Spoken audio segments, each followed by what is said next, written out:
Hello, I'm Ben Davis and I'm stood here in front of the Optum CVX range of tractors, for which I'm the manager within the product development organisation of Case IH. I'd now like to move to the workshop so that I can show you some of the key innovation features that have been integrated into this tractor range.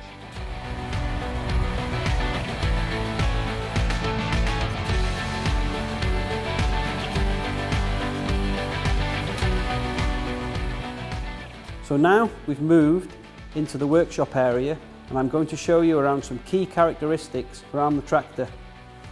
Starting here with the front HPL, it has a very high lift capacity, 2 sets of hydraulic remote couplers, isobus and power sockets located at the front, which are ideal for the customer's requirements.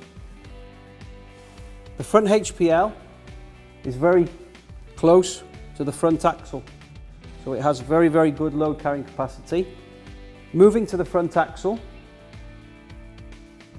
the front axle has a twin ram front suspension and is a completely new design.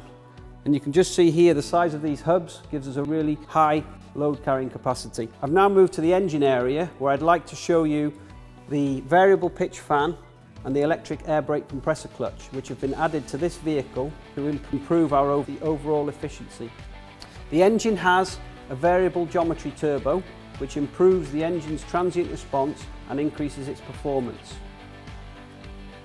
The fuel tank, as you can see here, has been sculpted to provide us with the best turning circle available and has a 630 litre fuel tank capacity.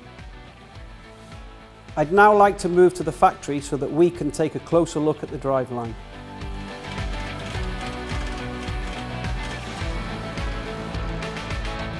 Starting from the front of the vehicle, one of the key design criteria whilst developing this tractor was to keep the overall vehicle weight down. We've done this by incorporating this sump on the base of the engine.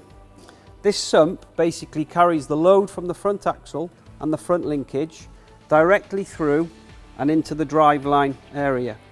And it does this when transmitting the load. There is no bending moment going through this block area. This structural sump basically avoids the need to have side rails or a chassis fitted to the vehicle. Moving to the rear axle area, I'd like to cover some key points. Starting here, we have the hydraulic sump. This allows us to have a high hydraulic oil capacity, but keeps the oil level within the transmission low, which increases our driveline efficiency. I then move to the final drives, which allows us to take the big tyres that we offer on this tractor and also allows us to have a high rear axle load. And moving finally to the hydraulics area, this rear 3-point linkage allows us to lift very large implements on this vehicle. I believe that this is the optimal solution.